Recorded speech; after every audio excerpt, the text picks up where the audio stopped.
Oi, tudo bem com vocês? Bom, então vamos falar um pouco sobre esse comentário aqui, tá?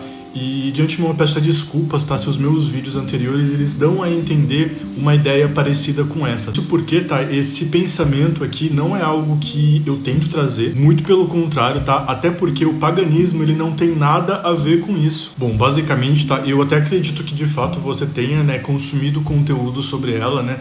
Lido livros em PDF, histórias e coisas do tipo, mas eu acredito que ainda é necessário estudar um pouco mais sobre ela. Não apenas sobre Hecate, tá? Mas também sobre o paganismo em si. O paganismo, normalmente, nós cultuamos e veneramos as forças da natureza, coisas que estão e são além de nós e independente de nós. Ter uma estátua ou um tarô não vai te fazer mais devoto ou definir sua prática. Inclusive, quando a gente estuda, né, como você disse, a história dela, a gente vai conseguir observar, né, que Hecate é uma divindade que foi amplamente cultuada na natureza, tá? Porque os deuses, eles são aspectos da natureza. Obviamente eu vou estar falando um pouco aqui mais em relação ao paganismo grego, tá? Nesse sentido, a gente vai ver ali que inúmeras divindades são cultuadas diretamente na natureza, tá? Então Hecate é uma deusa que foi amplamente cultuada em cavernas, tá? Simplesmente as pessoas iam até lá, aquele era o espaço sagrado dedicado à deusa. Nem sempre a gente vai estar falando de cultos com imagens, estátuas ou esses altares que a gente vê no Pinterest, tá?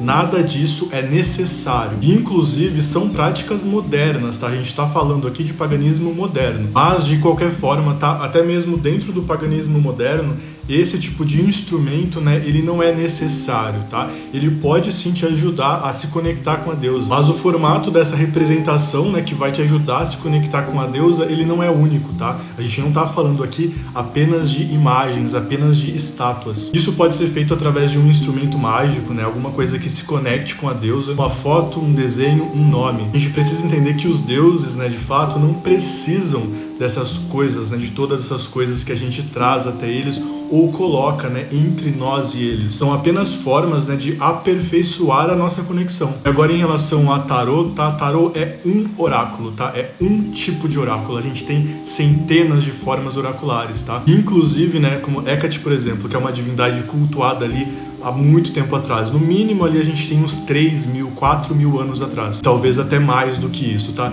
Não existia tarô nesse tempo. Então, assim, não é necessário ter um tarô para se cultuar Hecate. Às vezes pode-se ter um oráculo para se comunicar com qualquer divindade, tá? E aí, obviamente, você pode, por opção, né, dedicar um oráculo, né, específico para uma divindade. Mas o termo oráculo, ele se refere a inúmeras práticas divinatórias, tá? A gente pode estar falando aqui até de interpretar o voo dos pássaros no céu, tá? Tarô é completamente desnecessário. Você pode se comunicar com Hecate através da chama da vela, através dos sonhos, através de runas que você mesmo pode fazer com pedras. Existem técnicas de divinação com água, com fumaça de incenso, enfim, né, formas de divinação, né, formas de oráculo é o que não falta, tá? E principalmente aqueles que a gente mesmo pode fazer. Então, assim, bem como a imagem, a estátua, né, a representação que você vai usar para se conectar com os deuses pode ser feita por você, os oráculos a mesma coisa. Basicamente, nós é quem vamos definir qual será o espaço sagrado, né, onde a gente vai dedicar e praticar mesmo a nossa devoção aos deuses. E uma estátua, né, é algo que pode nos ajudar, é só um instrumento. A estátua, né, ela não é a divindade, ela é apenas um ponto focal, vai nos auxiliar nesse processo de conexão e devoção. Inclusive,